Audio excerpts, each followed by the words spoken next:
Being a mom is one of the greatest gifts available to us. My name is Vanessa. I'm a healer, a light worker, and I'm here to help you. This is how I view being a good mom. And I've studied psychology, child psychology. I have studied people. I have studied my own children. And this is what I believe to be the foundations of being a good mom. Number one is let go of any guilt and shame that you have about the things that you've done in the past. We are all learning and growing, and it is one of the most beneficial jobs that we will ever have, but also, as you know, the most difficult. There is no handbook. Children are so individual and different, and there is no such thing as a perfect mom. No such thing. So let go of that ideal and stop comparing yourself to other moms. I got off Facebook. It's one of those places that is really one of the ways that can be used for you to compare other moms. And I suggest that you get off Facebook too. Honestly, used to be really involved in Facebook, and I would be one of those moms who would post all the castle I would build my son out of cardboard and this and I really started to notice that moms were starting to feel bad in comparison to what they were posting and maybe what they were doing in their life. And that was never my intention. Although now that I'm looking back on it, I did have a lot of insecurities about being a mom.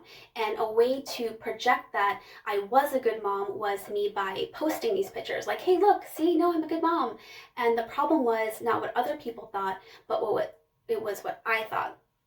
So stop comparing yourself to other moms and stop holding on to guilt and shame. Those are really useless emotions that are not helping you and are harming you at the same time. And so the second thing is to let your children express themselves in however ways that they want as best you can.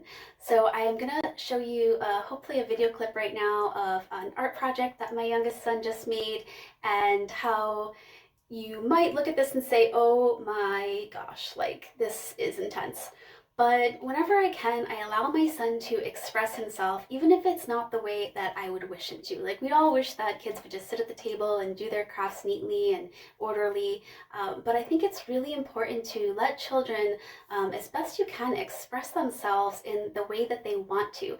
Because our children are not here for us to mold them into little versions of us, or mold them into what we believe is right for them and what we believe is right for people. They are their own individual person, so know this. That is our job, is to help them grow their own individuality and decide for themselves their place in the world and their place in society. So loosen up a little bit and let kids do things wrong. Let kids do things their own way sometimes.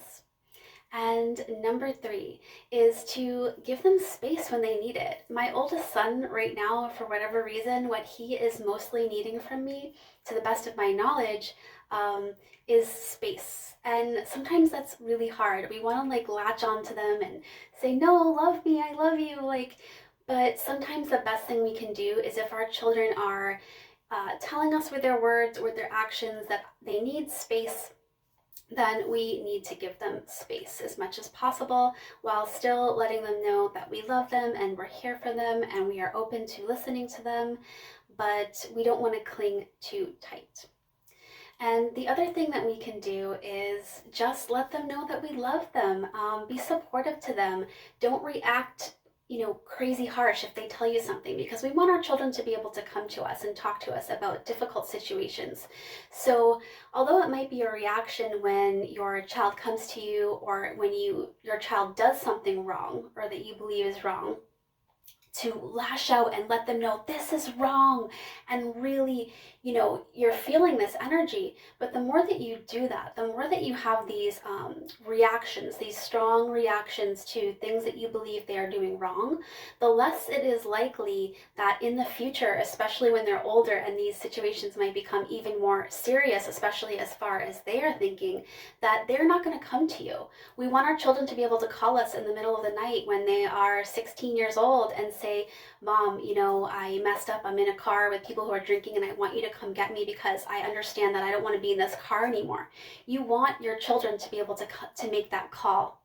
But if you're the type of person who is going to blow up and then they're grounded for 3 weeks, and no, Okay, this is not helping. We need our children to be able to come to us and know that we are going to react in a loving way. Yes, we need to guide them, but we don't want to harshly react and make them feel shame. And that is the last thing I'm going to say in this video for now. We do not want to shame our children for anything. This is such a damaging energy, and it stays with you for life. And this is a large part of adults right now walking the planet who are living their lives. They are not aligned with their true purpose. They are afraid to express themselves. They are afraid to make the first move in relationships. They have relationship problems. A lot of people overeat because of shame. A lot of obesity is tied to this shame that they have received as young children. This is one of the most damaging things that you can do to your child, is to shame them for any reason at all.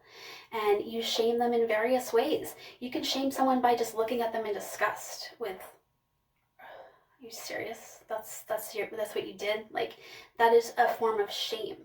We want to make sure that we are doing everything in our power not to shame our children, and that when they do something that we think is wrong or bad, or even if we do think that it's shameful, we must not put that out there. We must gently guide them and suggest to them and not shame them. So see if this is something that you are doing in your child's life, and if it is, stop immediately, because it is just so harmful and will carry on far into their adulthood. And we don't want that. We want children who are going to grow up confident, who are not afraid to make mistakes. We don't want people to be so afraid that, they're going to be shamed in public or mess up, that they quiet their voice, that their throat chakra is closed. We don't want this. We want our children to be happy and confident and feel worthy. And shame takes all of this and just buries it. So, like I said, being a mom is wonderful. It's hard work. Take time for yourself, moms. Your children need you to be healthy and strong. So that is number one what you can do for your children, is take care of yourself emotionally, mentally, physically, spiritually, in all ways, because your children need you to be strong, and you are a living example for their lives. I love you so much, and I can't wait to connect with you soon. Thank you. As I was editing this video, I realized there was one thing I just could not leave without saying, and that is how we treat our children's fathers. Our children are both a part of the mother and the father, and they love their parents. All children love their parents, and the way that you treat your significant other is going to be the foundation from which they learn how to treat their partner, and how they learn that relationships are supposed to work. And even if you split up and you are not with your son's father, this goes the same for the father treating the mother. You have to at all times treat the father with respect in front of the child. Absolutely. There is no way that it is healthy at all for you to be talking bad about the other person, the other parent. And this is very damaging and very confusing, and causes a lot of pain and conflict internally for the child. So we need to treat our children's, the other parent of our children, in this case this video is about moms, so we need to treat our children's fathers with respect. And if you need to vent with your girlfriends or whatever, I wouldn't suggest that. I would suggest really trying to, in all ways that you can, make a really good relationship with this person, and an authentic one at that. But if you absolutely have to do any venting, do it far away from your children. And your children hear things, so don't think that you can have a friend over and you could be talking in one room and the kids are running by playing. They hear you.